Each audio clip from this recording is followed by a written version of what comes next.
Sarmiento es como un tuitero que llega a presidente. Sí. Karina Galperín, bienvenida a Seúl Radio. Muchas gracias por la invitación, gracias Hernán. ¿Seguís poniendo acento en solo cuando es un adverbio? Sí, la verdad es que yo lo pongo, pero respetando mis propias taras. Estoy muy feliz de que no haya que ponerlo. Pero igual lo ponemos. Yo lo pongo, por ejemplo, y de hecho yo edito muchas notas y pongo acentos y tengo otros editores que lo quitan. No tenemos un criterio muy firme. Pero el camino hacia quitar acentos innecesarios, ¿a vos te parece positivo? Súper positivo. Todo lo que sea simplificar, que haya pocas reglas, que sean claras y que se apliquen a todo, me parece un camino muy amistoso para el uso de la lengua. En la lengua quedan residuos de decisiones ad hoc que se fueron tomando para solucionar pequeños problemitas que crearon otros. Lo de solo, yo me río, antes me peleaba, ahora me río, no sé si me convertí en un león herbívoro, pero me causa gracia la gente que dice, no, porque no vamos a distinguir, nos pasa con 20.000 otros homónimos y distinguimos perfectamente. Sí, nosotros tenemos aparte el posesivo, ¿no? Como el cocinero, la mujer y su amante, y no sabes de quién es el amante o de... No me acuerdo esa frase, pero hay muchas veces que no sabes de quién estás hablando. Bueno, hay como un umbral de ambigüedad que existe en todas las lenguas y que se subsana siempre con contexto. Pero a Galperín no le pones acento. Sí. ¿Sí? Ah. ¿Tu primo millonario no le pone? No somos parientes, ¿no? Me llaman por teléfono reclamando por televisores mal enviados, etcétera. No, otra confusión interesante es que creo que su familia tiene algún vínculo con Valentina Alsina, que es de donde yo soy, así que hay... pero bueno, no le pone, está bien, digo, en español va tilde y yo le puse toda mi vida, porque si no hay como problemas de pronunciación, ¿no? ¿Seguís pensando que hace falta simplificar la ortografía? Sí. Estoy haciendo, de hecho, con un grupo de neurocientistas y lingüistas en el Laboratorio de Neurociencias de Ditela. Estamos en realidad a punto de empezarlo, un experimento sobre la plasticidad de las personas para adaptarse a cambios ortográficos. ¿Y cómo sería el experimento? O lo que puedas contar, quiero decir. Bueno, vamos a hacerle leer a gente 3 textos con la ortografía convencional actual y 3 textos con una ortografía simplificada, limitada, con pocas simplificaciones, con 3, digamos. Y vamos a medir el tiempo de lectura y vamos a medir comprensión de texto con ciertas preguntas, pero a esa gente la vamos a hacer venir 5 veces para medir también si la diferencia de tiempo de lectura, nosotros hipotetizamos que van a tardar más en leer la ortografía simplificada. Al principio va modificándose y minimizándose con el correr de las sesiones. No te puedo decir porque todavía no lo hicimos, pero tengo mucha confianza en que nos va a dar algo interesante. ¿A qué cambio le tenés fe para que sea el primero? Tipo las H's que no sirven para nada, la B y la B.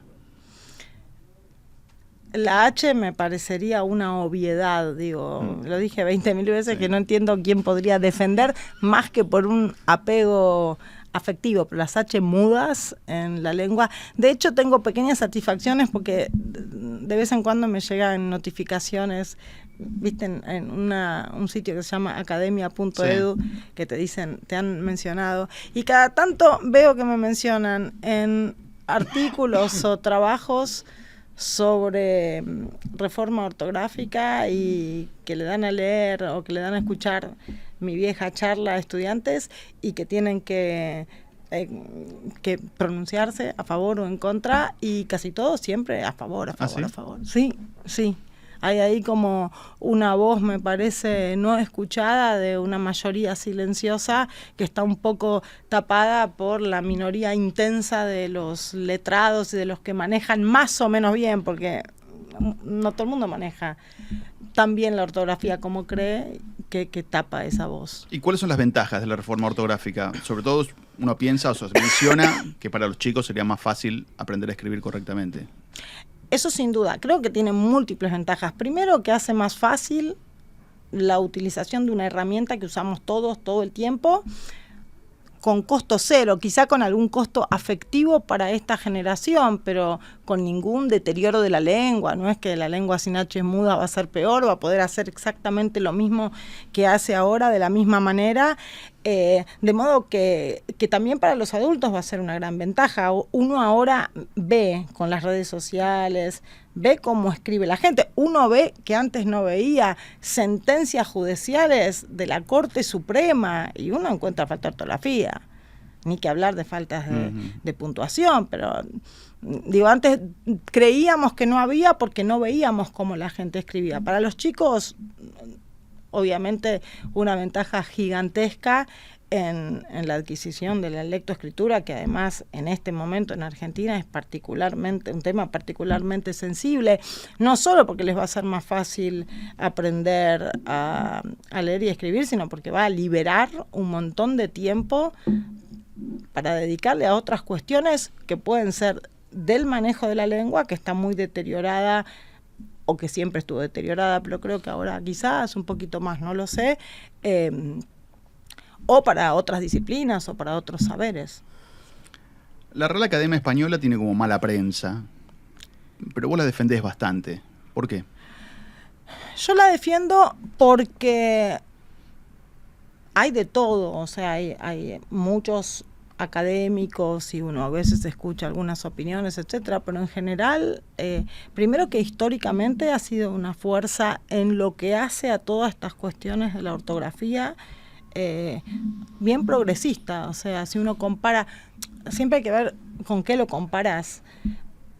Estas cosas que a mí me interesan, la ortografía, que se cambian siempre de arriba, o las cambia una academia, o las cambia un diccionario en las lenguas que no tienen academia, o en esos lugares no se cambian, porque no hay una fuerza políticamente, con poder político suficiente en la lengua como para cambiarla. De modo que, no sé, si comparamos la Academia Española con la francesa, la española ha sido tremendamente progresista.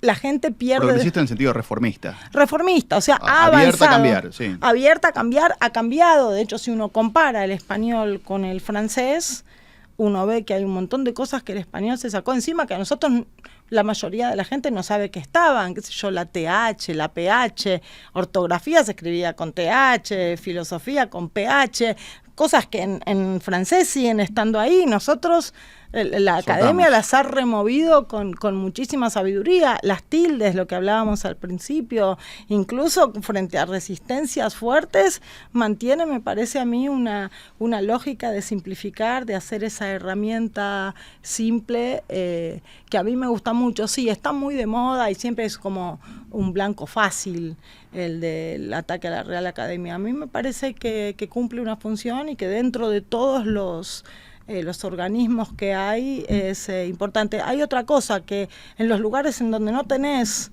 instituciones de esta cualidad, claro, qué sé yo, en Alemania, la reforma ortográfica en Alemania, y la hace el Congreso.